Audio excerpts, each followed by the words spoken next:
Welcome to Greenlit, the Buffalo 8 podcast. I'm your host, Matthew Halderman, and each week we're going to dive into a different piece of content, film and television, and we're going to talk with some of the biggest names in front of and behind the camera as we dive deep into how they were financed, produced, developed, marketed, and the crazy stories behind how many of them got made.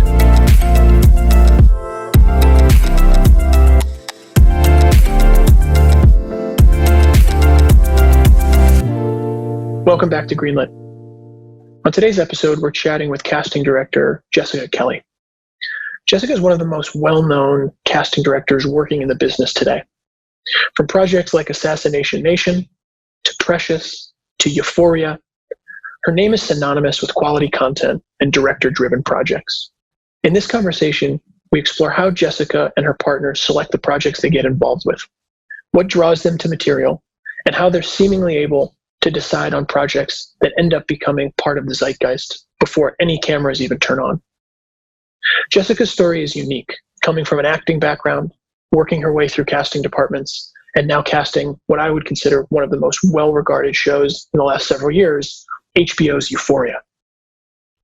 Enjoy this wide-ranging conversation with casting director Jessica Kelly as we talk about HBO's Euphoria. Welcome back to Greenlit. Today I'm chatting with casting director Jessica Kelly. Thanks for taking the time, Jessica. Of course. So you've worked on some amazing projects, and we're going to touch on a number of them, and I'll do just a really quick laundry list of them, which is an amazing thing to hear out loud. Precious in 2009, Assassination Nation, Hereditary, Midsommar, John Wick, and Euphoria. And before we dive into a specific project, I'll set the table a little bit and say that we worked on a film together a number of years ago called As You Are, which was at Sundance in 2016. And I remember then coming to think of you as really the sort of hip, edgy, really cool casting director who worked on these sort of very interesting director-driven stories. And I want to dive into that as well. But maybe this is a good segue to frame this discussion on Euphoria, which is kind of the project like that of this moment. Super edgy, so controversially interesting, amazing characters. And from a casting perspective, I have to imagine it's just been an awesome ride with that ensemble. So I'll turn it over to you to say, not necessarily how was it greenlit, but the process of coming to that project and casting that project. What was that like on Euphoria? Well, I think the best part about Euphoria, and also As You Are, was the freedom to cast whoever we wanted. There was no need for a famous name. Like, yes, it wound up being Zendaya, but it was never a mandate. It was always an opening of finding the right people for the parts, and a real search looking nationwide for all the roles. So we got to really discover people and put them together and see how it would work. And so it's always a nice thing when something comes to you and it's financed and there's no mandate to get a name. Right.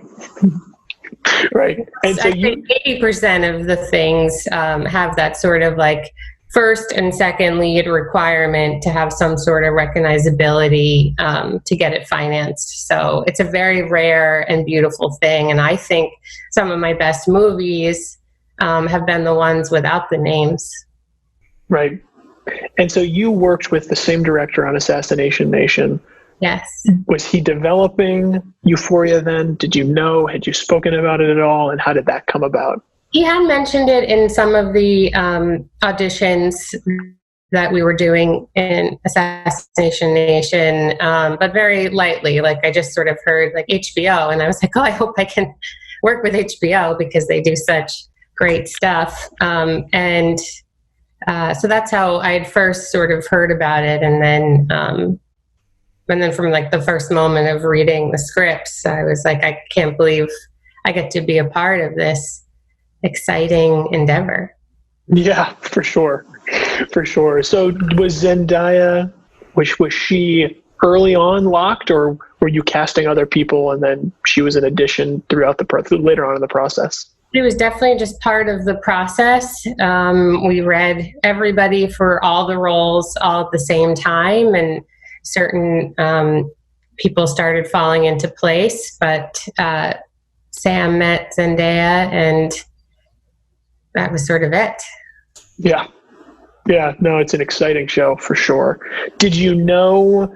Yeah, I mean, I'm sure there were things like screen tests and so on, but the ensemble and the way that they mesh together as a cast and the way that the story melds together is so critical. I'd say more than a lot of content in Euphoria, particularly, especially the way the story weaves back into itself so many times.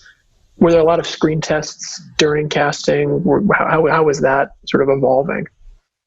Definitely. So I collaborated with my very good friend and also a mentor, Mary Vernew, and also the casting director, Jennifer Venditti, who is based in New York and has done a lot of amazing searches.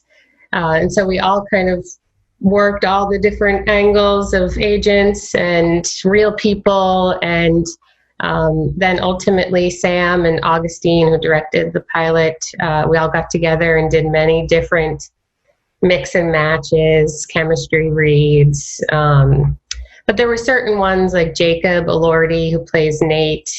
There kind of wasn't any competition. So it was basically him, and then we read everybody around his sort of center storyline. And then others, there was definitely some competitive reads, and we presented them all to HBO, and it was a very collective, collaborative experience deciding. I think it really worked. I think everybody was really perfectly matched with their character. For sure. Yeah, for sure. How much of that, like you said, you had read the script and were immediately drawn to it. I can't help but notice a lot of the projects you've worked on, the source material and how director driven they are has to be a big piece of what attracts you to them, and the way you've sort of built your brand as a casting director and the kind of projects you get involved with. How fleshed out was Euphoria at the script stage versus how much of it was brought in from ultimately the individuals you guys cast, in terms of the organic contribution from talent versus what was already on the raw page? I mean, I think, and because you keep saying director driven, I think that's exactly it. Like we all, in all of my projects, I always listen to the director talk about what he or she sees in these roles, and it just sort of starts to paint a picture for me, and then I kind of take that and try to make it happen in real life with real people. And so I think anytime hearing Sam talk about the characters, and the more we read, just the vision became very clear. So then we were able to see when people came in, if they matched that vision. And I do think also Sam is amazing at taking somebody really interesting and writing for them. Like, for example, the role of Lexi, which is played by Maud Apatow. He had met Maud during the Assassination Nation process. And I think in his mind, when he was writing the Lexi character, it was always Maud in his mind. So it definitely can be a twofold situation where you meet somebody and you know exactly how to write for them because who just they are is so interesting. But I do think the parameters of the characters were very clear. So it was easy to know if somebody was right or not. Right. I want to shift gears a little bit to working with HBO, and you had made the comment that it's always great when something comes to you and it's fully financed and ready to go, and you know that HBO being behind it is a huge anchor. What was the process like with HBO? This show is, by all accounts, it's really boundary pushing in so many ways. Everything from storylines to the characters to even the filmmaking style. How supportive were they during the process? Were there any challenges? And ultimately, was there any pushback on some of the characters and how it ended up coming together? No, I think it's not a very interesting story, but they were amazing. They never pushed back. They were so excited, and I think they also saw what the show could be. So they, you know, it was very little. I've worked on a lot of television shows, and there's been a lot of struggles along the way, but this one was not one where it was hard to convince. I think they really believed in the vision of the show. Right. And ultimately, I think that goes to your point about being excited about wanting to work with HBO because they've been behind the things that they greenlight, and they're willing to take that sort of creative dive on these things. And Euphoria is also A24, which I've done a ton of A24 movies, thankfully, excitingly. And they are extremely director driven and support. If the director wants somebody, you know, they believe in the director's vision and they say, okay. Let's shift gears a little bit to A24. I remember meeting those guys when they were in a tiny little place, I think in Chelsea or in the meatpacking district. And it was a tiny little space. And I think they actually had more interns then than they did staff. And it was like the Spring Breakers era of A24. And obviously what they've become is so incredibly moment defining in terms of what it means to sort of be an independent film company at this point. Walk us through sort of starting the process working with them. I actually don't know the answer in terms of what was the first project. I know some projects you've worked on with them, but would love to hear, you know, working with the guys over there and their team, especially as it's grown into what it's grown into. Yes. I mean, I think in the earlier days, they were more like buying, distributing. Like Obvious Child was early. I didn't really have any interaction with them. And then slowly, as the years went on, they became more of an actual production company and were very hands-on, especially in these later years, Midsommar, False Positive, After Yang, which is not out yet. It's by this director, Kogonada, who is amazing.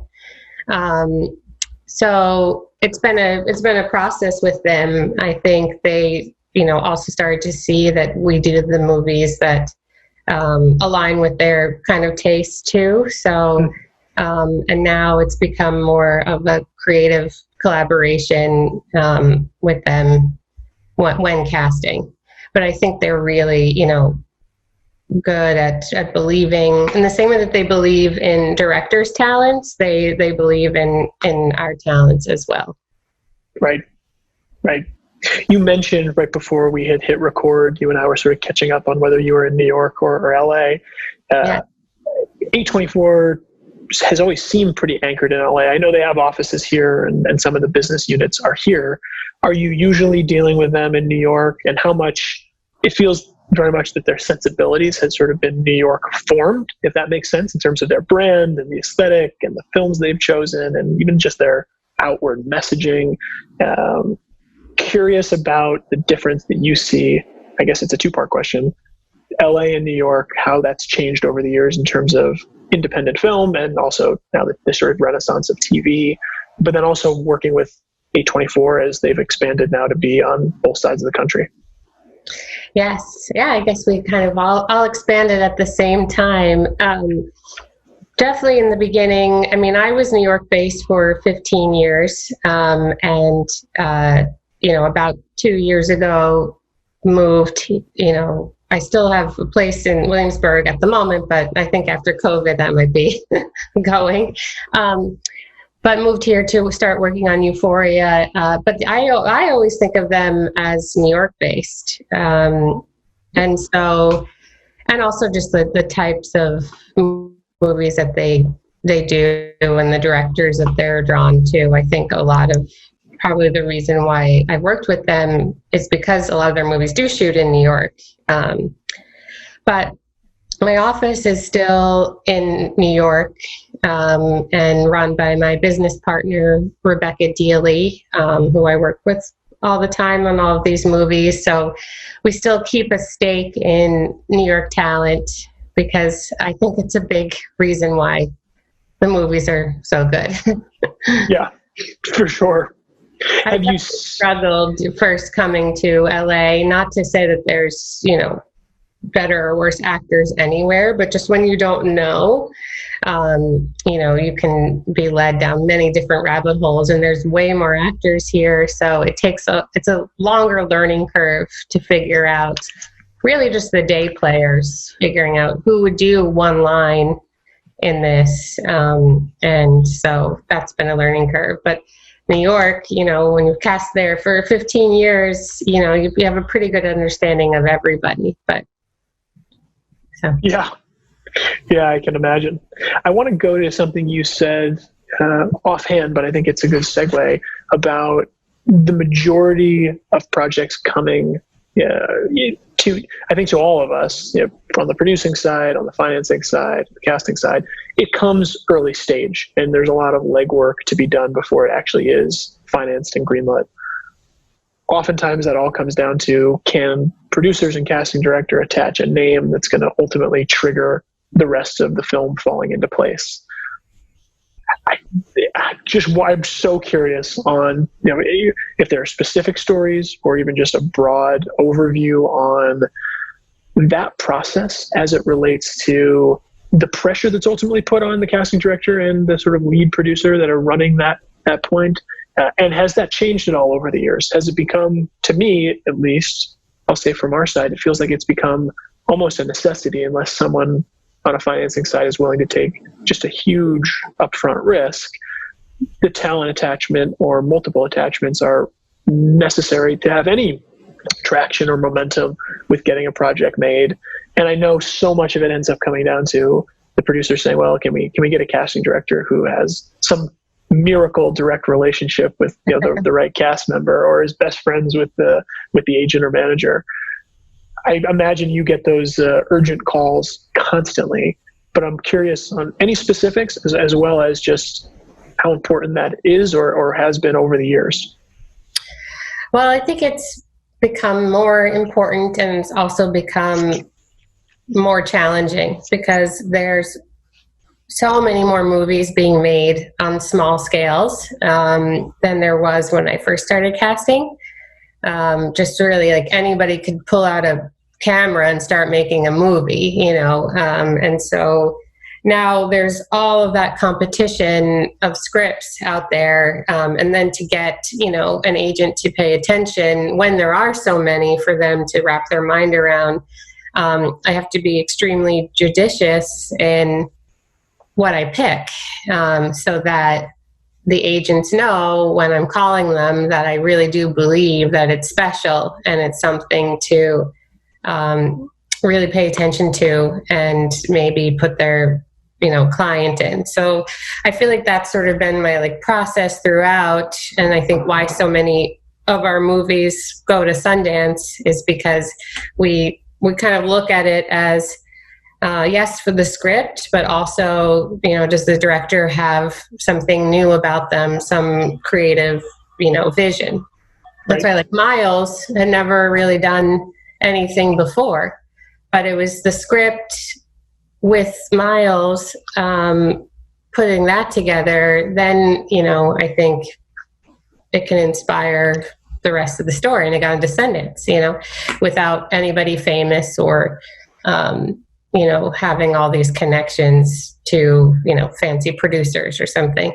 But yes, most of the time it is, we're on the phone calling and using all the relationships that we've built over the past 15 years just to get them to read the script. And then just sort of an instinct about where actors are in their career. Like, this comedian's never done anything like this before. And they have some sort of quote unquote value, which actually I hate that term because I think everybody has value. But, kind of like trying to piece together who might do it, but who's also creatively right, or who might be exciting and new. We haven't seen them do it before. But always the end game is that it's an exciting name enough for a financier. And then there's all these other types of financiers. There's the ones that believe just in the story and the director, and they don't care as much about the name. And then there are ones that, are people with wealthy backgrounds who only know famous people in their head. So that's what they're expecting to have happen. But normally if I'm approached with, I need you to get me like famous people, it's a very hard thing to promise. It's like, just do your best. You use your intuition of who might be interested, and so much of it has to do with agent relationships over the years. The ones that really take your call, pay attention, know the kind of work that we've done. And so they trust that they're not going to put their client in something that isn't of value. Right. I think it's a good segue to, you've worked on independents, some studio projects, and a lot of television. Mm-hmm.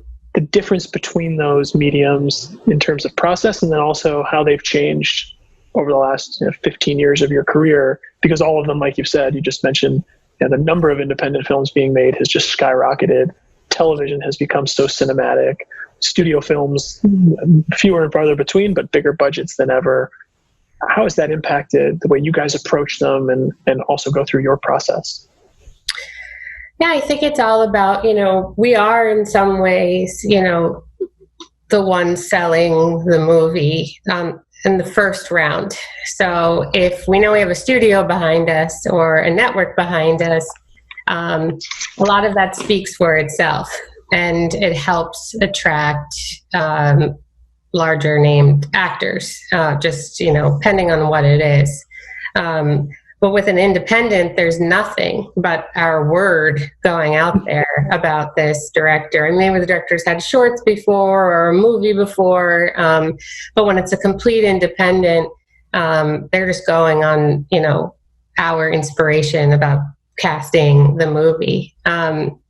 So I think definitely like what it immediately attracts actor-wise is a big difference, but it has been fun at least to see all this high quality television that feel like movies. It really feels like you can actually take your time with it, the material, and think about, what tells the most interesting story rather than these sort of formulaic shows of like the old network life, right.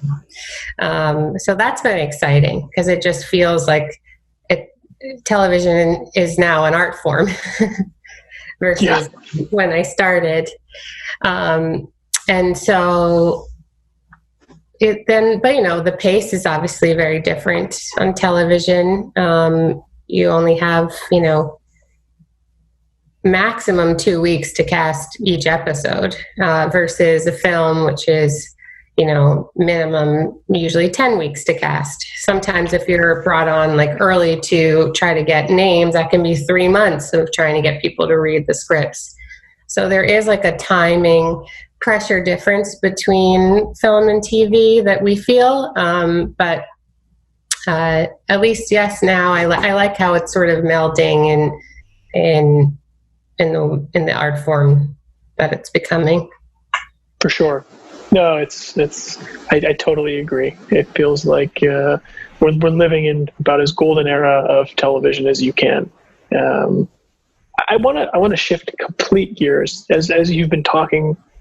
It's very clear how much you love the craft of casting and the critical role that it plays in sort of bringing these words on a page to life for the audience. What drew you to casting? How did you come to it? What was that story for you in terms of becoming a casting director and then building a pretty robust career in it? Well, I think I got really lucky. I think, my first mentor was my acting teacher when I was 12. And around 12, 13, she told me what a casting director did. And I decided then that that's what I was going to be. And I think it's because I love imagining. I really love like thinking about what something could be in the future. And also I really am very curious about who people are. So it's kind of the marriage of what I see in my imagination, and then when I have the actor in front of me, seeing their potential, seeing their background, seeing their history, and how, if they can bring that to what, the pictures I have in my head. So the reason why I'm so lucky is that I knew so early, it's a very rare thing, I think, to know exactly what you want to do, so that by the time I was 18, I could start interning in casting offices. And so I had such a head start when a lot of people don't get that. A lot of people, at least when I was 18, didn't even really know what a casting director was. I mean, the only reason why I studied acting was because I didn't know what else to study.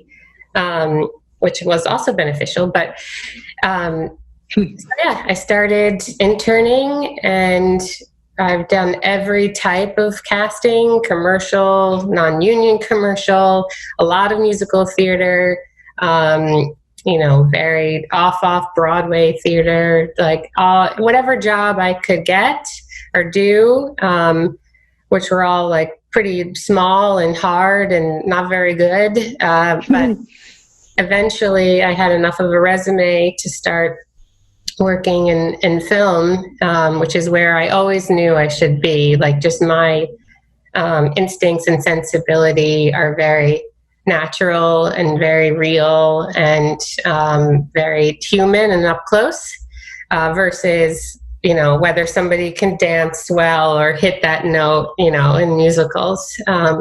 So I was lucky enough to bring that experience to my first, assistant job, and then it went from there. It's a perfect. You're literally leading me, like, as if we scripted this, into into Precious, right? Precious, I believe, is the first. It might actually be the first film you have the lead casting director role and title credit on, and obviously that film is a very big deal for a lot of reasons. Curious on that project, and you've given us sort of the preface on it, and now the story of that project had to be a huge game changer for you.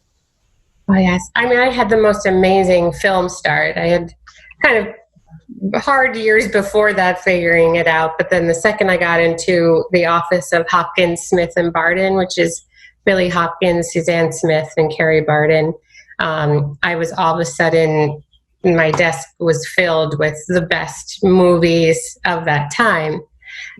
And so it was a very fast learning experience because I worked for all of them. So it was, my mind was everywhere. And on that one, I worked with Billy Hopkins, who was a longtime Lee Daniels casting director, and one of my absolutely first mentors and friends. And so the best part about casting Precious for me was because I was teetering, I was an associate, almost casting director right there in my career. But the best part about it was that I got to not be in the office all day, and I would be in Harlem sitting in cafeterias, observing kids, seeing if anybody seemed right for the movie. And the search for Precious was long and hard because it's not, every day that somebody like that walks into, the office. So we did do some auditions, but we really did a big actual street casting process on the movie. So I love the freedom of not being bogged down by the paperwork and phones and avail checks, and going out there and just sitting with human beings and thinking about who might be right for the movie. And then Gabby came in on an open call at a community college because she was friends with the theater director. There's a lot of outreach of reaching out to all these theater teachers. It would not happen this way anymore. I think it was, it's not as easy just to walk into schools right now. So Gabby came in one of our last open calls after really not finding it. And it was like, I'll never forget it. That was it. It's like a joy. Yeah. I mean, if she hadn't walked in, I don't know what would have happened. Right. Obviously, what probably would have been somebody else, but I don't know if it would have been the movie. Right. But I just remember that film tracking so big outside of like the indie circles. Like it crossed over. It wasn't just an independent movie. It cut over to mainstream. Yes, I know. And at the time I was like, this is a really hard movie to take. I was like, will audiences, be brave enough to experience this young woman's plight? And I wasn't sure when I read it if that was possible. And so it went beyond my imagination there, what the movie did.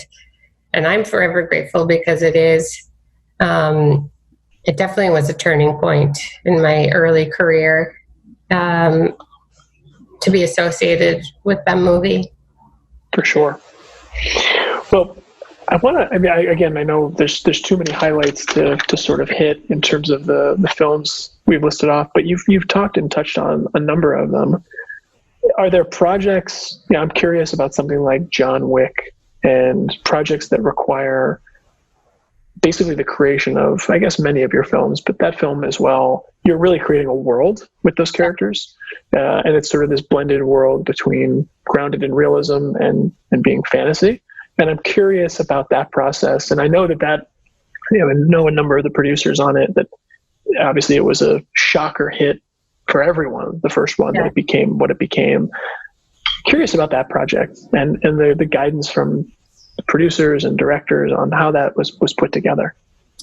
It's so funny because it's associated with being such a big franchise. But when all of us at the start, we had no studio behind it, just a story, and they had Keanu, which is great. But so it was a challenging one because there's so many roles, and they all had to be individual and international and interesting. And it's like that first sort of like setup for all these characters, but you're not backed by Marvel. Right. You have to consolidate dates so that people only have to come in for a day or two, so you can pay them a certain amount of money. And so like you use like different tools to entice certain actors to do it. And then also like relationships, like Lawrence Fishburne, did one for Keanu, and, like certain things that you pull on everything that you can to make it happen. And again, you never know, like this could have been just an action movie that went nowhere. But I think the creativity and the investment of something new, I think really made it what it is. So it's just so exciting. Again, I had no idea. I didn't think anybody was going to be able to stomach Precious. I didn't know if anybody, would really get into John Wick. And, you just do your best and use your creativity, and you hope after that. And then there's so many other people involved, and, especially the directors, DP, editing, all of that perfect magic has to all come together. And then also when things get released too, like some of my favorite movies that I've worked on, not a lot of people have seen because of timing, because of the world, like I had one movie coming out called The Climb, that I love. I went to Cannes, and it's another little like, I can't believe this movie went from it to going to Cannes. And, it was supposed to be released right around the start of, the pandemic. And so now it's on a indefinite hold. Who was releasing that film? Cool. So Many Pictures classic. Yeah. Okay, cool. No, I'll definitely check it out. I love it. Yeah. Well, I know we're coming up on time, and I want to be respectful for you having thankfully carved out the time to chat. I usually end these conversations with a question of saying, looking back on knowing what you know now, if however long into your career you are, what advice do you sort of tell yourself when you're taking those crazy early jobs in New York, scrapping them together and piecing the early days together? What piece of advice would you give yourself knowing now what you know? I think, and this is also a testament to having a great business partner who helps remind me of this all the time, but really knowing what's worthy of all of your creativity. Because when I do jump into something, I give it my all. So, I think there were periods of time where, you're trying to grow a business, so you take things on, and it can just completely exhaust you. So it's really about being judicious and figuring out what's worth your time, because you can't just experience your whole life working. You need time to be a person, to live a regular life, to have dinner, to, talk to your family. And I think a lot of my early time was kind of eaten up by just work. So now I think really knowing what's worth it. It's great. It's kind of like the perfect piece of advice I know that I kind of needed today. We're definitely in a head underwater week for whatever reason. It feels like the world's kind of opening back up with the pandemic kind of being resisted a little bit with people wanting to start productions up again. So it definitely feels like one of those weeks where you want to take a breath and go have dinner. Yeah. For and sure. even when you're having dinner, you're not really there when you're very, very busy. Correct. It's figuring out how to time management yourself and be like, this is when I'm focusing on this, and then this is when I'm focusing on this. Very wise. Well, I again, thank you so much for spending the time, Jessica, and appreciate it, and hope we can connect on another project. Great. Yes, so good to see you. Thank you so much. Thanks. We'll talk soon. Okay. Bye. Thank you all for listening to another episode of Greenlit, the Buffalo 8 podcast. For financing questions, feel free to contact us at Bondit Media Capital at info@bondit.us. For production, development, and distribution questions, feel free to contact us at Buffalo 8, info@buffalo8.com. We'd love to hear from you and hope you'll continue listening to the podcast episodes ahead.